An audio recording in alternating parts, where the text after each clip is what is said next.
The internet thrives on wild debates, but few spark as much raw, primal energy as this one.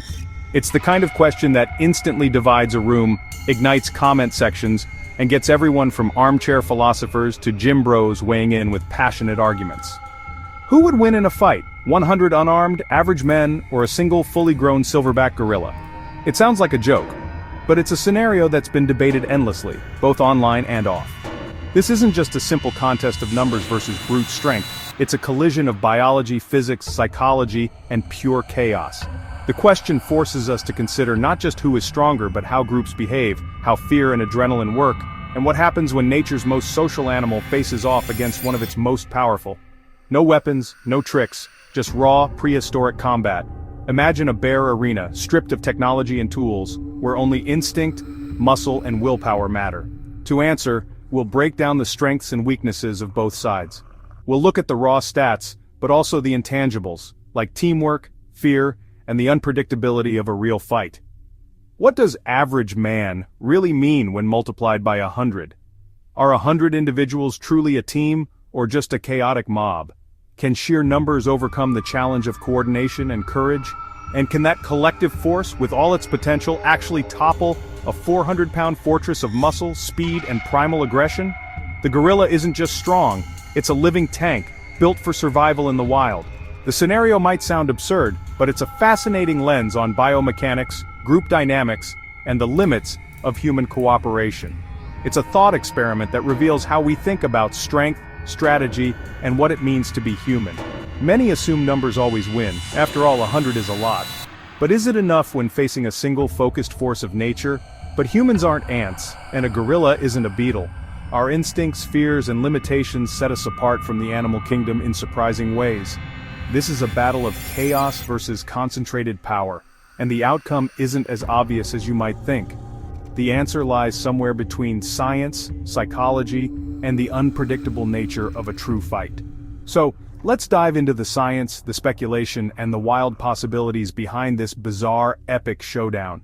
Get ready to rethink everything you know about strength in numbers. Meet the silverback gorilla, a living engine of brute force. In the dense forests of Central Africa, this magnificent creature reigns supreme, commanding respect from every animal that shares its territory.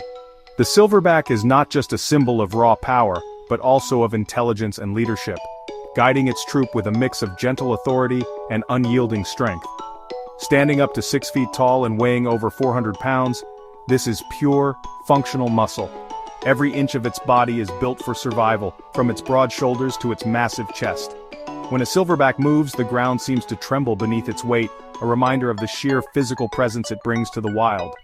Gorillas are estimated to be 6 to 10 times stronger than an average man.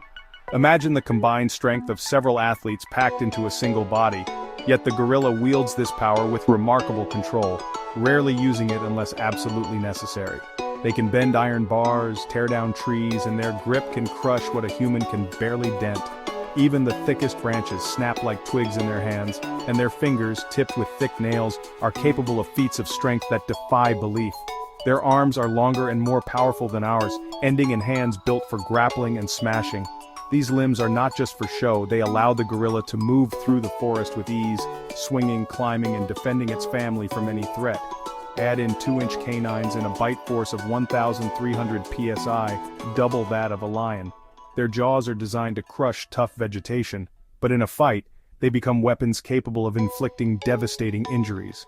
Their skulls are thick, their chests armored with muscle and bone, and their skin is tough and leathery. This natural armor protects them from bites, scratches, and even the occasional fall from the trees. A human punch would do little more than annoy a gorilla, if it's even noticed. The difference in scale is almost comical. What would be a serious blow to another person is barely a tap to this giant. This animal is a biological tank, built to withstand and deliver punishment. When threatened, a silverback can charge with explosive speed, using its bulk as a battering ram that few creatures would dare to challenge.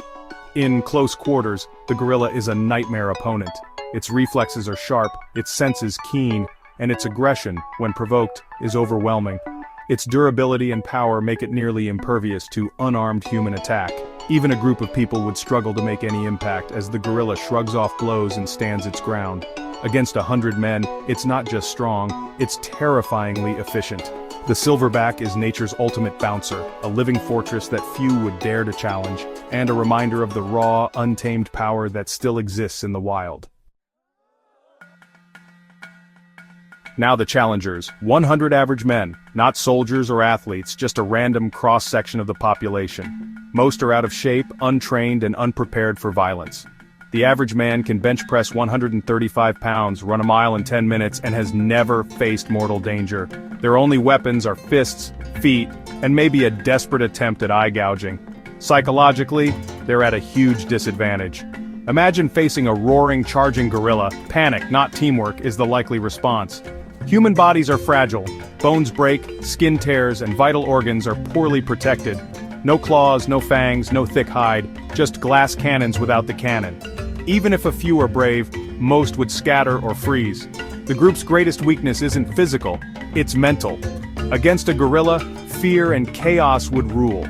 The men are outmatched before the fight even begins. On paper, 100 men outweigh a gorilla 40-1. The sheer mass of 100 adult humans, if you stack them together, seems overwhelming. It's a number that suggests an easy victory. After all, how could one animal, no matter how strong, stand against such a crowd? But mass isn't the same as combat power. Human strength is spread out, divided among individuals, while the gorilla's is concentrated, every muscle fiber working in unison. The difference isn't just in size, but in how that size is used. The gorilla's strength is unified and explosive, 6 men's worth, focused in one body. It can lift, push, and throw with a force that's hard to comprehend, and it doesn't hesitate or hold back. It can snap bones, throw a man like a rag doll, and strike with devastating force. A single swipe from its arm can break limbs or send a person flying. Its power is raw, instinctive, and always ready to be unleashed. Its 8-foot arm span gives it a massive reach advantage. The gorilla can hit targets well beyond what most people could even touch, making it nearly impossible to approach without risk. To attack, the men must swarm, putting themselves in the gorilla's kill zone. Closing in means entering the space where the gorilla is most dangerous, and hesitation could be fatal. One wide swing could incapacitate several men at once. The gorilla's attacks aren't just powerful, they're broad, able to hit multiple targets in a single motion, scattering attackers and breaking their momentum. The men's strength is collective, but not coordinated. Without perfect teamwork, their numbers become a liability, causing confusion and hesitation as they get in each other's way. To overpower the gorilla, they'd need perfect timing and courage, both unlikely. Fear and uncertainty slow their reactions, making it even harder to act as one. The gorilla can focus all its power on one target at a time, rapidly disabling opponents. It doesn't have to fight everyone at once, just whoever gets closest, one after another. The fight isn't 100 versus 1. It's a series of one-on-one encounters, all in the gorilla's favor. Each man who steps forward faces the full force of the animal, while the rest can only watch and wait their turn. The numbers advantage evaporates in the chaos of real combat. Panic spreads quickly, and the group's unity dissolves as soon as the first blows land. The men's mass is meaningless if they can't use it together. Against a single, focused force of nature, numbers alone are not enough. The real battle is not just of size, but of unity, courage, and the ability to act as one. Humans are smart, but in this scenario, intelligence is nearly useless. No time for tools, traps, or clever plans, just raw, immediate survival. The gorilla's instincts are perfectly tuned for combat. It reacts instantly, using its body as a weapon with brutal efficiency. The men might try to swarm or target weak points, but execution is nearly impossible. Getting close enough to attack the gorilla's eyes or throat means entering its danger zone. The first wave would be met with overwhelming violence, shattering morale. Any plan would collapse at the sight of the first casualties. The courage and coordination needed are astronomical. The gorilla's practical, instinctual intelligence trumps human abstract thinking here. In the chaos, human strategy falls apart. The men's only real hope, overwhelming with numbers, never materializes. The gorilla's combat instincts win the day. Speed is another hidden weapon for the gorilla. It can sprint up to 25 miles per hour, faster than any average man. The gorilla controls the fight, choosing when and whom to attack. If the men try to surround it, the gorilla can break through before they react. Its agility and low center of gravity make it nearly impossible to knock down. Attacks come as fast, powerful swipes, too quick for most men to defend against. Human reaction time is simply too slow. For many, the fight would be over before they even realized it started. The gorilla is a blur of motion and violence.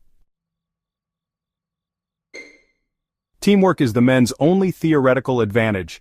In reality, chaos and fear destroy coordination. Communication breaks down in the noise and panic.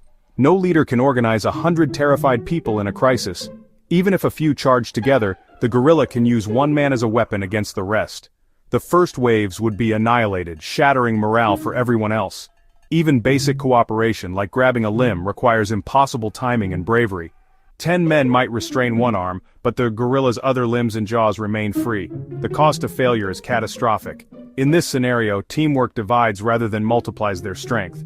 The men are more likely to get in each other's way than to work together. The battlefield matters, but not enough to change the outcome. In an open field, the gorilla has room to maneuver and charge, worst case for the men. In a dense forest, the gorilla's home turf, it can ambush and pick off stragglers. The men would be separated and picked apart. Even in an urban setting with tight corridors, the men can't use weapons or traps. The gorilla's strength and aggression would smash through any makeshift barriers. The men might slow it down, but they can't stop it. No environment gives the men a real chance. The location only changes how the defeat plays out, not the result. The gorilla dominates no matter the setting. After all the analysis, the answer is clear. In a fight between 100 unarmed, average men and a silverback gorilla, the gorilla wins, easily. The men's numbers are an illusion, their power is too diffuse, their bodies too fragile.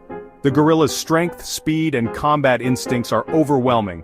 Teamwork collapses under terror and chaos. The fight would be a series of brutal, one-sided encounters. Most men would flee after seeing the first casualties. The gorilla wouldn't need to defeat all 100, just enough to break their will. In the raw world of nature, stripped of tools and technology, humanity is not always the apex predator. The silverback stands victorious, a sobering reminder of our limits.